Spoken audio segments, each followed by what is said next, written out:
The moon is 400 times closer to Earth than the sun, and the sun is 400 times larger than the moon.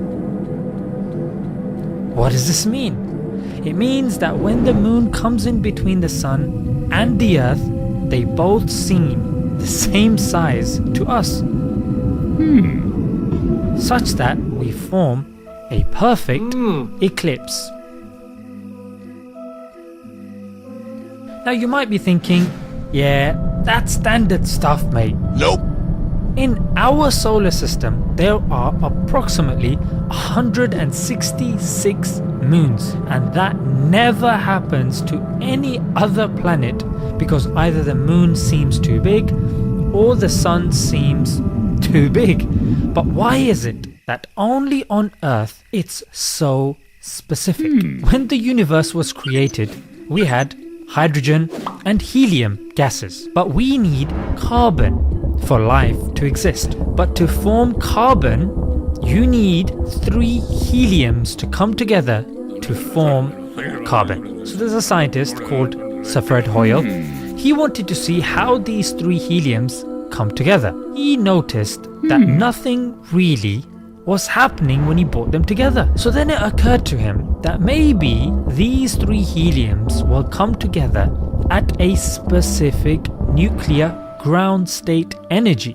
And it worked. And he noticed that if it was different by even 1%, the heliums would not come together. After discovering this, Hoyle later confessed that nothing had shaken his atheism more than this very discovery.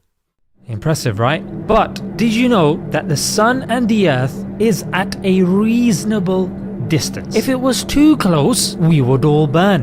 And if it was too far away, we would freeze.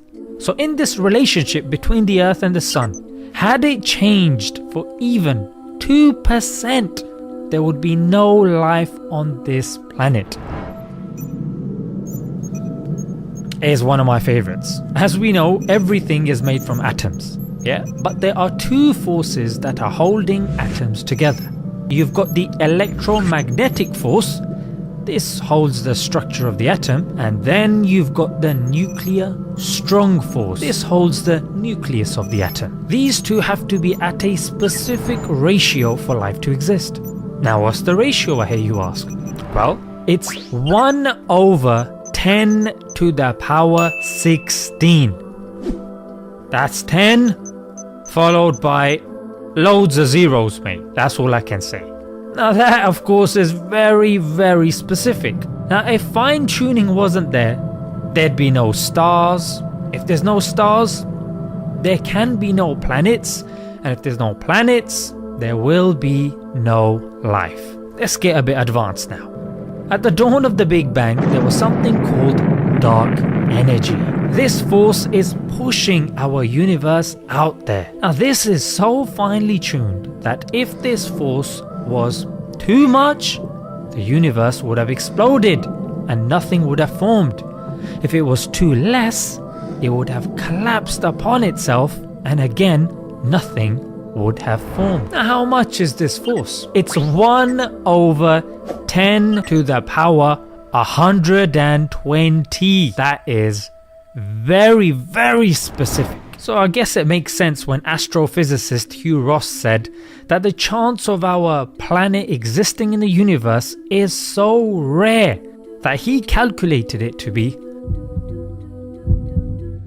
1/10 to the power 30. That's the chance that a planet like ours could form in the universe. So you see the fine-tuning argument, guys. It's such a solid proof for the existence of a designer that atheists go to extreme lengths to disprove this. In fact, the best thing that they claim to have come up with is the multiverse theory, which according to the theory is an infinite amount of universes out there, which then means that the chance of a universe or a solar system like ours forming is actually probable. But guys, the multiverse theory is extremely lacking. It's not accepted within academic circles. And yes, There might be many universes, but we're not asking about many universes. We're asking about this particular universe. It's just another creative way to delay the existence of God. If you're a reasonable person, it's inevitable for you to start questioning that there has to be a creator.